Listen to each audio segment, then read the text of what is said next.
음. 우리가 이 유전학에 대해서 계속 이제 이야기를 하는데 성경 속 유전학에 대한 이야기를 한 사람은 거의 없었던 걸로 기억을 해요. 왜냐하면 유전학 분야 자체가 이제 일반 사람들한테 특히 성경 신학자들한테는 굉장히 어려운 분야이기도 하고 뭐 의사인 우리들한테도 쉬운 영역은 아니거든요, 이게.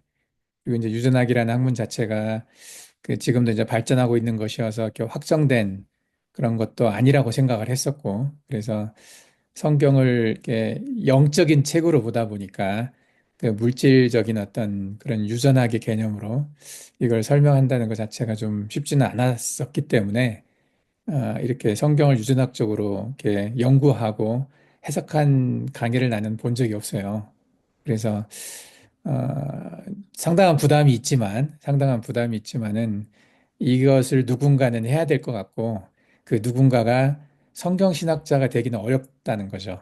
왜냐하면 유전학을 모르기 때문에 그분들은. 그리고 그 성경 신학자들이 갖고 있는 어떤 개념 속에 그 유전학 자체가 들어있지 않을 거였기 때문에 그분들한테 이제 이걸 기대하고 성경 신학자들이 성경 속에 있는 유전학적인 부분들을 유전학으로 해석해서 발표해 주길 기다리는 것 자체가 좀 어려운 것 같아요. 그리고 지금도 우리가 이제 그 고인류 유전학이라는 그 학문을 통해서 또 스반테 페버 박사의 그 노벨상을 통해서 어, 어, 아담과 하와 패밀리 외에 동시대에 에덴 동산 밖에 다른 인류가 존재하고 있었을 거다라는 그런 이제 이게 가설이죠. 이제 가설을 내놓고 그 가설을 토대로 해서 지금 이제 이론을 만들어 가고 있는 거잖아요.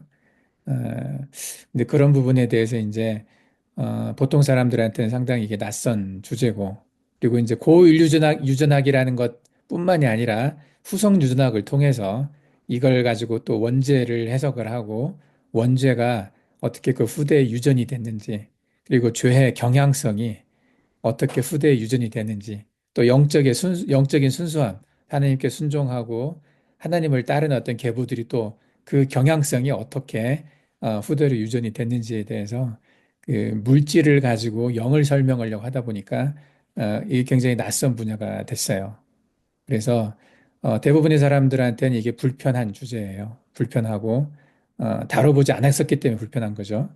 그래서 이걸 누군가는 시작을 해야 되는데 그걸 이제 기다리다가 우리가 지금 하고 있는 거예요. 근데 그중에서 특히 노아 가족이 되게 중요하잖아요. 노아 가족에서 다시 시작됐기 때문에 우리가 노아 홍수 이전에 있었던 사람들에 대한 유전학적인 이야기를 이제 고인류 유전학이라는 학문을 가지고 이야기를 했어요.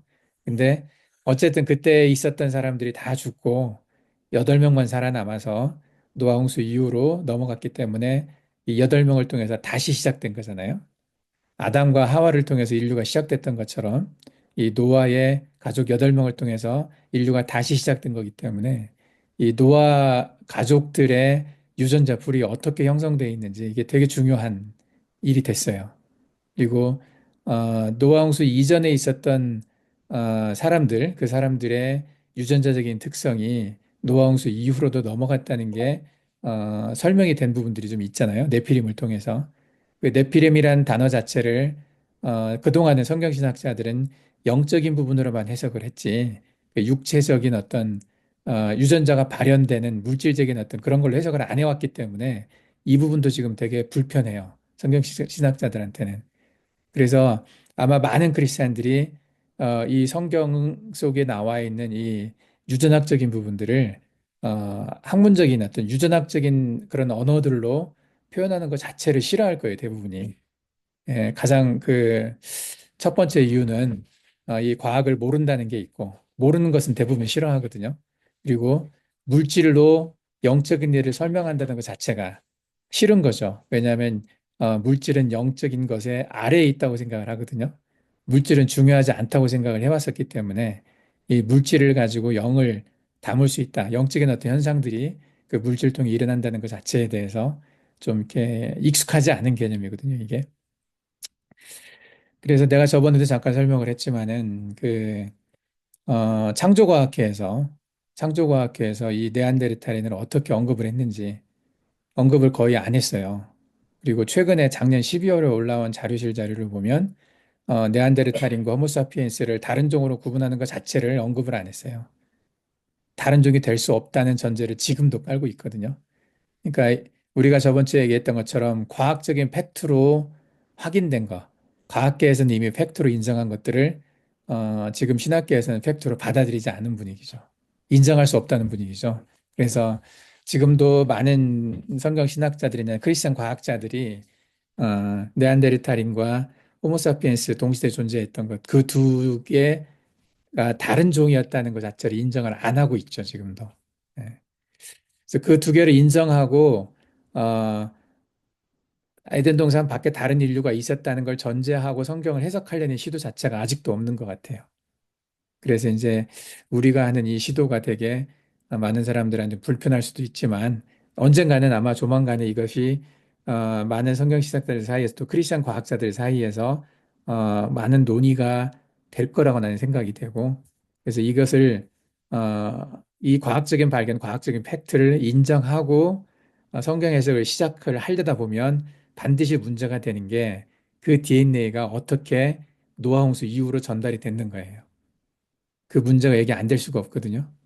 그걸 뇌피림의 어떤 육체적인 특성들을 특정 DNA의 발현으로 본다면 이걸 언급을 안 할 수가 없어요. 그래서 노아 가족에서 일어났던 그 사건들, 특히 노아가 가나안을 저주했던 그 사건이 그 유전학적인 문제로 그것을 바라보기 시작을 하면 상당히 좀 이렇게 디테일하게 그 부분에 대해서 생각을 해봐야 돼요. 그래서 내가 이제 여기 책에 이제 정리를 한번 해봤어요. 노아 가족에 대한 유전적 고찰 해가지고 이제 챕터를 하나 저기 작은 소단원을 하나 만들어서 정리를 한번 했는데 좀 반복되는 느낌은 있어요. 이게 앞에서도 좀 나오고 뒤에서도 나오고 하는데 똑같지는 않지만 좀 반복되는 느낌이 있는데 왜냐하면 이게 되게 중요하니까 그래요. 우리가 지금 만들어가는 이 세계관의 핵심이 이 유전학에 있거든요. 죄의 유전, 뭐 이 부분을 그냥 영적인 유전뿐만이 아니라 그 물질적인 DNA로 이게 유전된다라고 우리가 전제하고 가는 거기 때문에 전제라는 말이 뭔지 알아요? 예, 예, 그 내용을 이따 좀 깔고 가는 거기 때문에 이게 만약에 그 유전하게 틀리면 우리 전제도 다 틀리는 거죠. 우리가 말하는 것도 지금 내가 말하는 것이 다 틀리는 것이 될 텐데 그래서 지금 우리는 가설을 세우고 있는 거예요. 가설. 하이포테시스예요. 이건 나는 누구한테 신학적인 팩트라고 말하지 않아요. 팩트가 될 수 없어요, 지금은. 우리가 말하는 것 자체가. 그래서 가설을 세워서 이론을 만들어 가자는 거죠. 그래서 이것의 이제 궁극적인 목적은, 혈통을 이해하는 거고, 적그리스도의 혈통을 이해하는 게 이제 난 주된 목적 중에 하나예요. 왜냐하면 예수 그리스도의 혈통은 이미 다 설명이 됐어요, 성경에. 근데 적그리스도가 나중에 등장할 때 어떤 혈통으로 올 것인지에 대해서 우리가 짐작을 하고 있어야 지금 이제 많은 사람들이 말하는 적그리스도가 없다. 이렇게 말하는 적그리스도는 뭐 수많은 사람들이지 특정한 어떤 한 사람이 아니다라고 말하는 지금의 대세 이것들을 좀 바꿀 수가 있을 거라는 생각이 들어서 조금 어쨌든 반복되는 내용이지만은 다시 우리가 개념을 좀 더 정확하게 정리하자는 의미에서 어, 봤으면 좋겠어요. 그래서 지금 이제 사람들 사이에 많이 얘기가 되는 것이 이제 호모사피엔스와 네안데르탈인 사이의 교배가 어떤 의미가 있는지 또 어떻게 그게 후대에 그 DNA가 전달이 됐는지 이런 것들이 이제 지금 되게 확정된 것은 아니기 때문에 이제 이것에 대해서 이제 가설을 세워갈 수가 있어요. 지금 그래서 호모사피엔스와 네안데르탈 사이에 교배가 있었고 이게 현대 인간과 지금의 인간과는 어떤 관련이 있을까? 유전적으로 이게 혼합이 됐는데 유전적으로 혼합이 돼서 그게 후대에 전달이 되려면 전제 조건이 몇 가지 있다고 얘기를 해요. 여기 보면 이제 유전적 혼합의 이유에서 교배 비율. 지금 현재 호모사피엔스가 대부분이고 네안데르탈에는 없다고 보잖아요. 그 네안데르탈에는 유전자가 호모사피엔스에서 남아있긴 하지만은 많은 퍼센테이지가 아니라 한 1에서 2%, 뭐 많게는 4%도 있다고는 하지만은 되게 이 정도 범위가 있기 때문에 지금 남아있는 DNA, 네안데르탈인의 DNA는 호모사피엔스에서 조금 섞여 있는 정도밖에 안 되죠. 그러다 보니 대부분의 사람은 호모사피엔스였었고 네안데르탈에는 아주 적은 숫자였을 거다. 노홍수 이후에. 그래서 어 그걸 이제 선택압이라고 얘기를 하죠. 선택압이라고 표현을 했는데 어 살아남은 8명 중에서 모두가 호모사피엔스였고 네안데르탈인의 유전자는 여성 한 명에게만 있었을 가능성이 많은 것으로 보인다는 거죠. 지금 이렇게 네안데르탈인의 DNA가 아주 적은 것을 보면 섞여 있긴 하지만은 1, 2%밖에 안 되니까. 예. 그래서 호모사피엔스가 훨씬 많았다. 그 DNA가 네안데르탈인의 DNA가 남아 있기 때문에 누군가는 그 DNA를 갖고 있었다는 것이 또 전제가 되는 거잖아요. 그 중에서 그래서 8명 중에 1명 정도라고 생각을 하고 이제 보는 거죠. 이것은 이제 내가 그 우성과 열성의 문제라고 아니라고. 그러니까 네안데르탈인의 유전자가 열성이었고 호모사피엔스 유전자가 우성이었기 때문에 네안데르탈의 유전자가 적게 있다 이런 의미는 아니고 예. 이 선택압 자체, 인구 규모 자체가 네안데르탈인이 적었기 때문이라고 이제 보는 것 같아요. 근데 그중에 이제 우리가 두 가지 유전자 가지고 이야기를 했었어요. 하나는 핵 유전자고 하나는 미토콘드리아 유전자라고 그랬잖아요. 근데 미토콘드리아 유전자는 여자한테만 전달이 되고 핵 유전자는 여자 남자 상관없이 전달이 된다고 얘기를 했어요. 모계 유전자로만 이게 이제 전달이 되는데 어, 이것이 이제 현대 여성에게서 발견되지 않은 이유에 대한 설명을 이제 좀 정리를 해봤어요. 미토콘드리아 DNA는 현대 여자한테만 전달이 되는데 이게 현대 여자한테는 왜 전달이 안 되냐? 어, 어쨌든 지금까지 검사한 것에서는 발견이 안 됐거든요. 그 호모사피엔스 여자에게서 미토콘드리아 DNA가 네안데르탈인의 미토콘드리아 DNA가 발견되지 않았다는 거죠. 예. 어쨌든 어, 이게 모계유전으로만 전달이 되기 첫 번째 이유는 모계유전으로만 전달이 되기 때문에 네안데르탈 여성의 미토콘드리아 DNA를 유지하려면 그 계보가 끊이지 않고 있어야 되는데 현재 발견되지 않는 이유 첫 번째 이유가 그 계보가 끊어졌다고 보는 견해죠. 계보가 완전히 끊어졌다고 하면 이 DNA를 갖고 있는 여자가 없어서 나중에 적그리스도가 이것과 관련이 있었다라고 만약에 생각을 한다면 이게 전제가 되지 않는 거죠. 근데 이제 이것은 발견되지 않은 것일 뿐이죠. 없는 건 아니라고 우리가 생각을 하자는 거죠. 예, 적그리스도와 관련이 있으려면 이게 그래서 발견되지는 않았지만 없지는 않고 우리가 모르는 사이에 어딘가로 지금 이어지고 있을 거다. 이렇게 생각을 하고 하는 것이 이제 좀 이렇게 좋겠다는 생각을 가지고 가는 거죠. 어쨌든 많은 경우에 이제 유전적으로 대체가 됐다. 두 번째 이유는. 그러니까 현대 여성에서 발견되지 않는 이유는 첫 번째는 끊어졌다. 두 번째는 호모사피엔스 미토콘드리아 DNA가 주로 남고 네안데르탈인의 미토콘드리아 DNA는 대체됐다. 없어졌다. 이렇게 본다는 거죠. 그리고 세 번째는 이제 유전자가 부적합해서 생식 이런 혼종 미토콘드리아 DNA를 갖고 있던 그 여자가 그 후대로 이제 전달이 되지 않았을 가능성도 얘기를 하는 거예요. 장기적으로 이 미토콘드리아가 좀 약했기 때문에 그렇게 보는 견해도 있는데 어쨌든 그럼에도 불구하고 이게 남아있지 않을까라는 생각을 하죠. 그러니까 과학적으로는 아직 이건 팩트는 아니에요. 이제 과학적으로는 이 견해가 현대 여성에서 네안데르탈인 미토콘드리아 DNA가 발견되지 않은 이유는 이렇게 세 가지로 볼 수가 있지만 그렇다고 해서 완전히 끊어지지 않고 연결될 가능성이 지금도 있다라고 생각이 돼요. 왜냐하면 노아홍수 이후에 한참 시간이 지난 이후 그 가나안 정복을 했을 때 가나안 땅에 이 DNA가 발현된 것으로 보이는 많은 사람들, 네피림들이 있었기 때문에 예, 없어졌을 거라고 생각은 안 하거든요. 근데 이제 여기서도 그 이후에도 남아있을 가능성에 대한 얘기를 했어요. 이거. 현존할 가능성이 전혀 없는 건 아니죠. 전혀 없는 건 아니고 어쨌든 가능성이 좀 있다고 이제 볼 수 있어요. 뭐 자세한 얘기를 하기는 좀 그렇고 여기서는 어쨌든 근데도 이제 현실적인 좀 한계가 있어서 거의 존재하지 않을 것으로 본다고 얘기를 했어요. 여기도 거의 존재하지 않을 거다.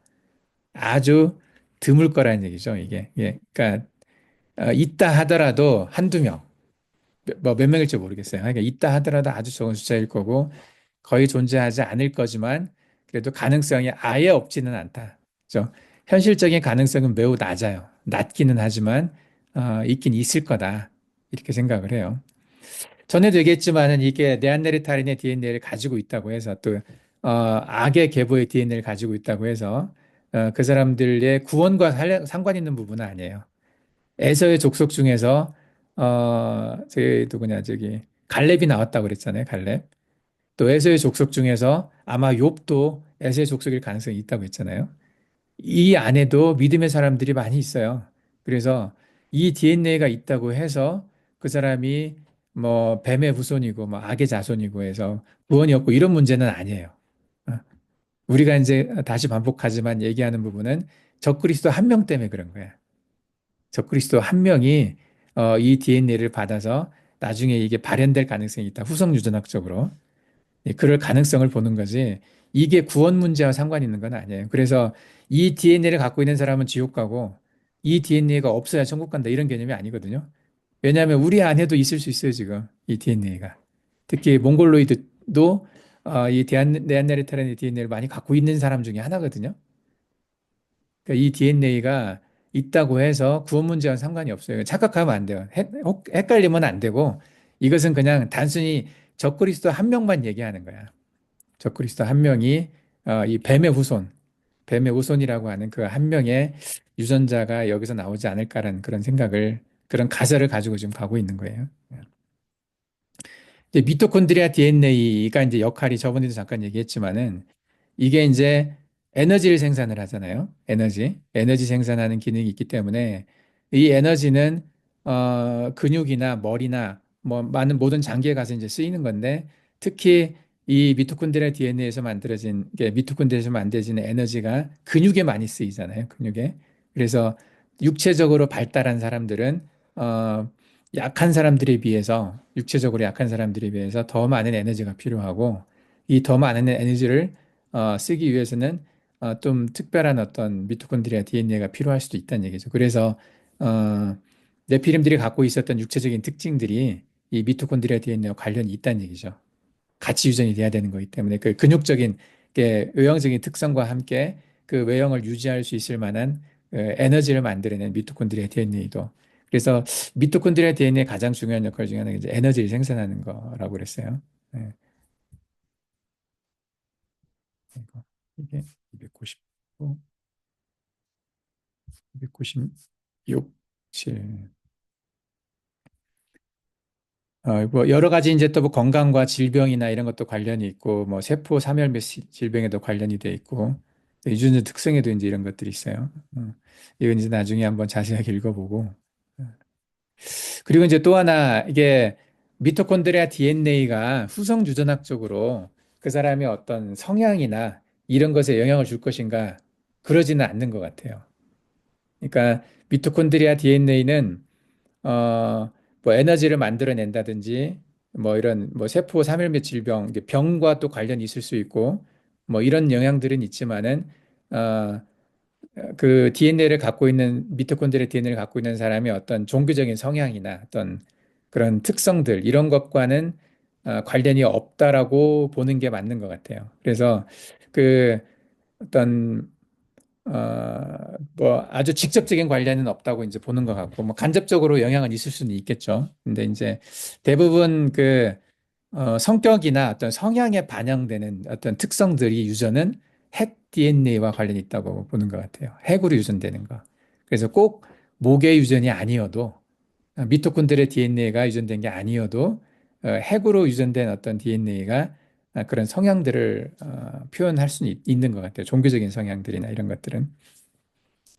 그래서 이제 후성 유전학의 어떤 메커니즘이 전에 이제 우리가 옛날 강의할 때 설명했던 적이 있었어요. 이건 이제 거기에 설명이 잘 돼 있기 때문에 따로 얘기는 하지는 않을 거고. 어쨌든 후성 유전학의 경험이 전달되고 하는 거, 또 기억이나 어떤 트렌드가 전달되는 것들은 미토콘드리아 DNA가 아니라 핵 DNA가 더 큰 영향을 준다라고 보면 될 것 같고.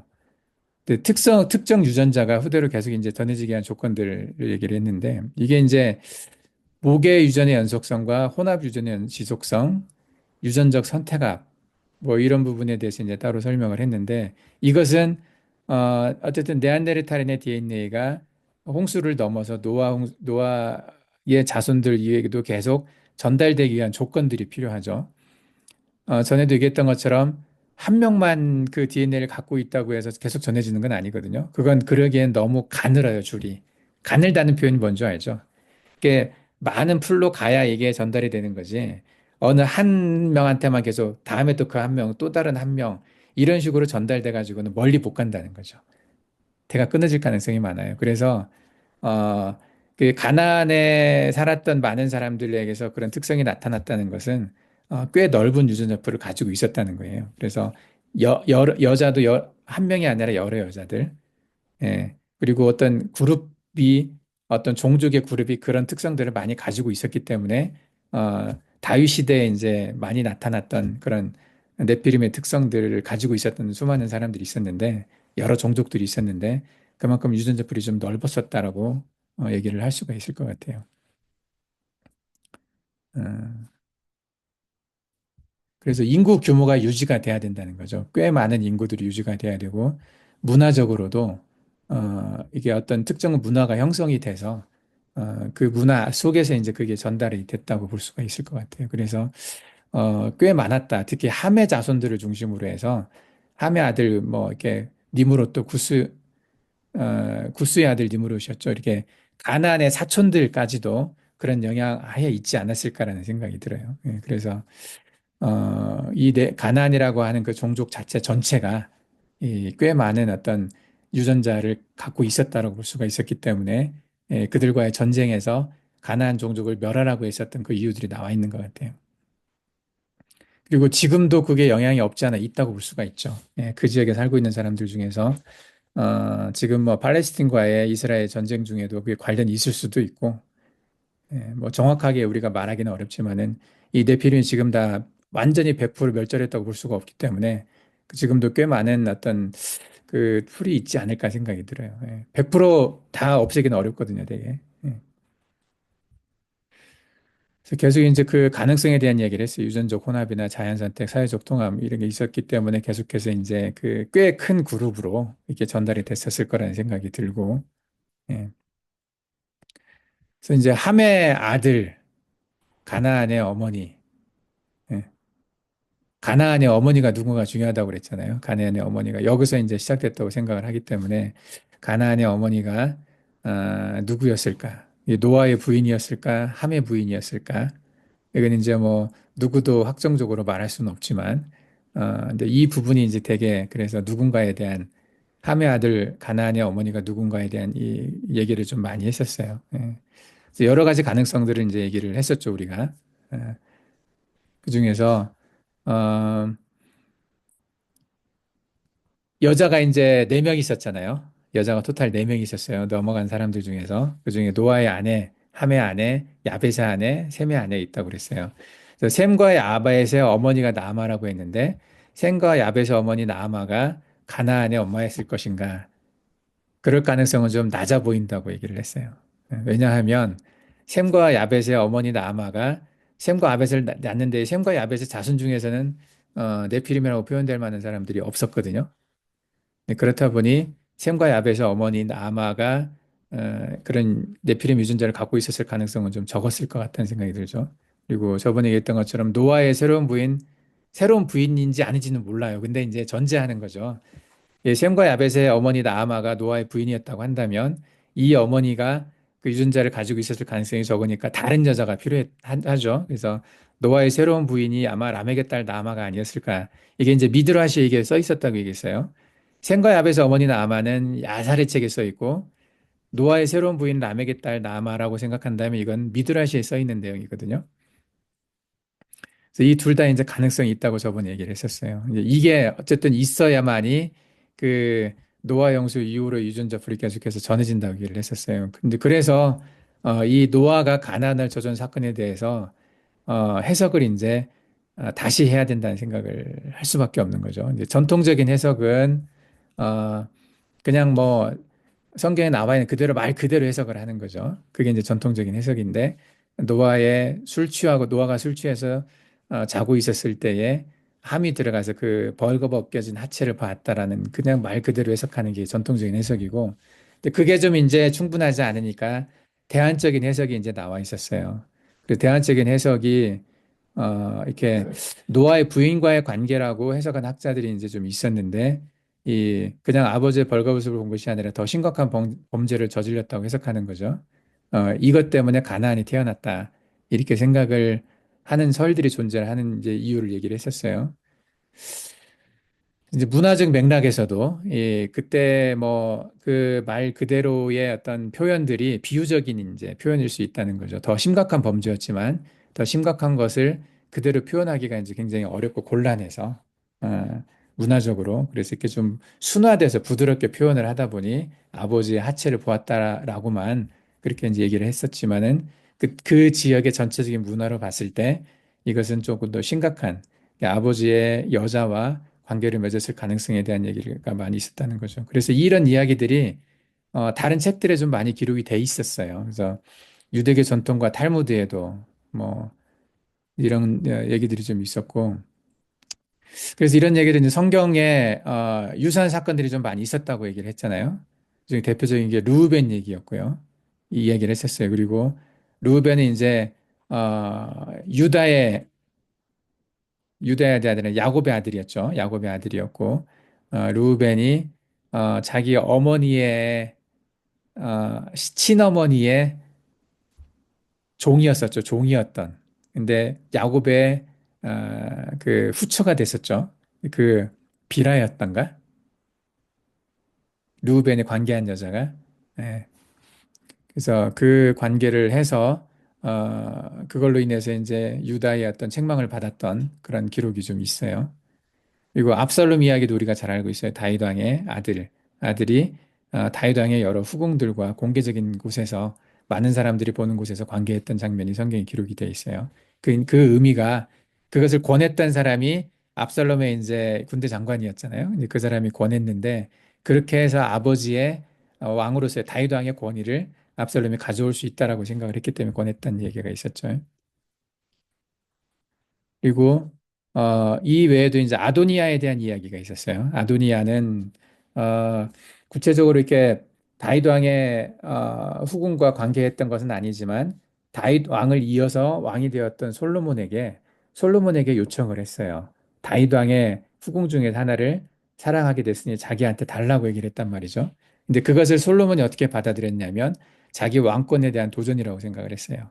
자기 아버지의 여자를 달라고 했단 말이죠. 그것은 곧 너의 왕에 대한 어떤 권위를 달라라는 그걸로 해석을 했어요. 그래서 아도니아가 다윗 왕의 넷째 아들인데 그의 어머니는 핫기시고 어, 이어도 이제 아도니아도 스스로 왕위를 주장하려고 했었다는 얘기가 있어요. 열왕기상 1장에 다윗이 사망하고 나서 솔로몬이 왕이 된 다음에 아도니아는 다윗의 후궁을 아비삭을 아내로 달라고 요청을 했어요.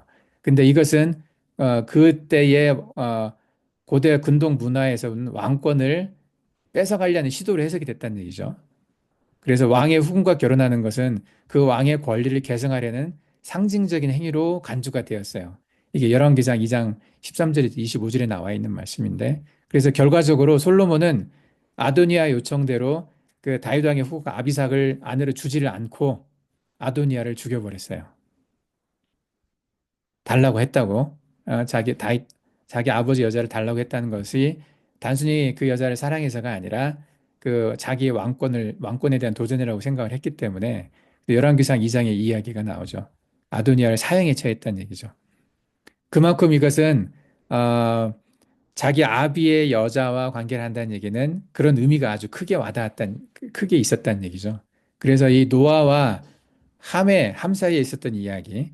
이 노아가 함을 죽일 수는 없었고, 어, 그 가나안을 저주했던 이 사건이 이제 이런 의미와 이건 뭐 아도니아의 이야기나 루벤의 이야기나 어 그리고 압살롬의 이야기가 노아 시대의 이야기와 꼭 이렇게 겹쳐서 똑같은 시대는 아니니까 똑같은 의미로 해석되지 않았을 수도 있겠지만 그래도 이제 이 전통들이 내려가서 후대에 이제 그런 어떤 의미들이 생긴 거기 때문에 이 노아 시대도 그런 의미들이 있었다라고 생각할 수가 있거든요. 그래서 노아와 함의 이 이야기가 단순히 어떤 그냥 성경에 기록되어 있는 그대로만 해석하기에는 상당히 그 이제 다른 의미를 생각할 수 있는 여지가 되게 많다는 거죠. 그래서 우리는 이제 그 DNA의 이제 후성 유전학적인 의미를 가지고 그 경향성이나 그리고 그 죄에 대한 기록들이 DNA를 통해서 전해진다고 생각을 하기 때문에 이제 그렇게 유전학적으로 이 사건을 해석을 하면 문화적으로가 아니라 단순히 문화적인 면에서만 접근하는 게 아니라 유전학적으로 이 노아와 함과 이 사이에 있었던 가나안 저주 사건을 해석을 한다면 그건 분명히 출생의 비밀이 DNA가 전달되는 어떤 그런 과정이 이 안에 있었을 거다. 이렇게 생각을 하고 이제 해석을 하는 거죠. 그래서 이게 이제 어, 되게 불편한 이야기잖아요. 몽골에도 이런 얘기 불편할 걸, 그죠? 아버지의 여자와 관계하는 거. 그 한국에서도 이런 이야기들이 없지는 않아요. 되게 많아요, 사실은. 이게 보면 어, 그 야한 영화들이 있어요. 그 멜로 영화들, 에로 영화라고 하지. 에로 영화나 이런 데도 보면 이게 자극적인 소재죠, 이게. 그 영어로 뭐라고 그러더라, 이게. 타부인가? 뭐 그런 어떤 용어도 있어요. 그 포르노 영화에서도 보면. 그래서 사람들이 보통의 정상적인 성관계에서 자극을 못 얻으니까 근친에 대한 어떤 성관계를 표현을 해서 이제 더 자극적인 어떤 그래서 사람들의 죄된 속성 안에는 그런 욕망이 있는 거예요. 근친에 대해서. 일반적인 다른 정상적인 관계에 대해서는 성적 자극이 좀 적어. 그래서 근친과의 어떤 성관계에 대해서 그 성적 자극을 더 많이 받게 되는 어떤 그런 이야기들도 많이 있거든요. 그래서 이게 사람들이 대놓고 말은 못하지만 대놓고 말한다가 뭔지 알아요? 이게 드러내놓고 막 말은 못하지만 그 내면 속에서는 이 근친에 대한 어떤 성관계에 대한 욕망들이 있어요, 많이들. 그게 잠재되어 있는 게 많이 있거든요. 그래서 이게 성경 속에서도 그런 것들을 그대로 드러낼 수는 없으니까 이제 순화해서 아비 하체를 봤다고 얘기를 하지만 이런 일은 굉장히 많이 일어났었고 전에도 지금도 굉장히 많이 일어나고 있는 일들이에요, 이게. 예. 드물게가 아니에요. 상당히 흔하게 이런 일들이 일어나고 있다고 볼 수가 있거든요. 그 예. 진짜 어머니 아니고 계모 어머니. 진짜 어머니도 있어요. 계모가 주로이긴 하지만은 계모는 쉽게 접근을 해. 어차피 나와 혈연적으로 관련이 없어. 근데 진짜 엄마하고 결혼한 사람이 네로잖아, 네로. 네로 황제도 있었어요. 아, 예. 그리고 한국의 역사 속에도 있었어요. 예. 그런 역사들이 많이 있어요, 실제로는 사실. 그래서 이게 그 막 터부시되고 이렇게 뭐라 할까 말 못할 그런 얘기는 아니라는 거야. 아주 드문 일이 아니라는 거야, 이게. 상당히 흔하게 있었던 일이라는 거죠. 지금도 있고 옛날에도 많았었고. 옛날엔 더 많았던 것 같은데. 그래서 이것을 해석을 할 때 이게 이제 해석의 다양성이 있지만은 단순한 나체 노출이었냐 이게 아니면 성적으로 부적절했냐 그리고 함이 노아의 권위를 찬탈하려고 했었냐 다 있었다는 얘기죠. 그래서 성적 부적절함이 분명히 있었을 것 같고 권위 찬탈에 대한 이런 게 있었기 때문에 그래서 노아가 그 뒤로 성경에서 사라진 이유가 이것이지 않을까라는 생각도 있는 거죠. 예. 그리고 함이 가장 큰 힘을 획득을 하고 함이 가장 많은 종족을 번식시켰거든요. 그래서 야살의 책에서도 보면 야벳이나 셈의 종족들에 비해서 함이 더 훨씬 더 많은 인구를 갖고 있어요. 2배 가까운. 그런 것들도 그리고 이게 한 번에 그친 게 아니라 한 번 이렇게 자고 나서 데리고 가서 산 거죠. 그래서 그를 통해서 계속해서 다른 자녀들이 태어나고 그래서 유전자 풀이 조금 더 넓어지지 않았을까 그런 생각을 할 수가 있는 거거든요. 예. 그래서 이게 우리가 언급하기 좀 불편한 얘기지만은 사실일 가능성이 상당히 높은 성경에 얘들도 많이 존재하고 성경에 이런 일들이 3번이나 얘가 나왔다는 얘기는 훨씬 더 많았다는 얘기거든요, 이게. 예. 그래서 이걸 유전학적으로 해석을 해서 노아와 가나안 사건의 이것을 생각해 보는 것도 충분히 이렇게 근거가 있다라고 얘기할 수가 있어요. 나는 이것들 이제 논문을 좀 본 적이 있었고 전에 그 영어로 된 논문을 부전장한테 보낸 적이 있었어요. 그래서 아마 그 성적인 여기에는 이제 그냥 단순히 노아의 부인과의 관계뿐만이 아니라 노아와의 동성애적인 관계를 설명한 그런 논문도 있었어요. 근데 동성애적인 관계라고 하면 가나안을 저주할 이유가 없거든요, 사실은. 그죠? 근데 그리고 그 후성주전학적인 의미나 DNA가 전달되는 그 의미도 없기 때문에 동성애는 아닐 거라고 보고 노아의 부인과 관계에서 자녀가 태어나고 그 DNA가 전달된 걸로 보는 것이 가장 적합한 게 아닌가라는 생각이 돼요. 예.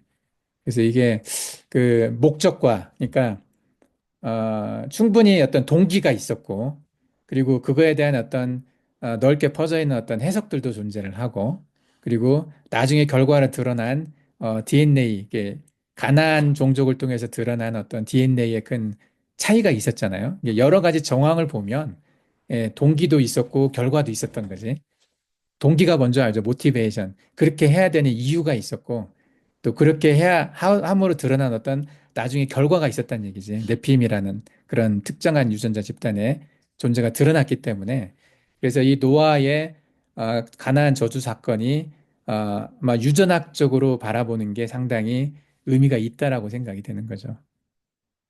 그래서 이게 되게 중요해서 이게 어, 선악과 사건과 비슷한 느낌이 있죠. 이게 아담과 하와 시대 에덴 동산에 선악과를 따먹었던 사건과 노아 홍수 이후에 노아 패밀리 안에서 일어났던 이 가나안 저주 사건은 아주 비슷한 패턴을 가지고 있어요. 예. 그래서 이 부분에 대한 해석이 상당히 중요하다. 예. 여기까지 하고 일단은 좀 이렇게 말이 좀 이렇게 왔다 갔다 하는 느낌은 있는데 예.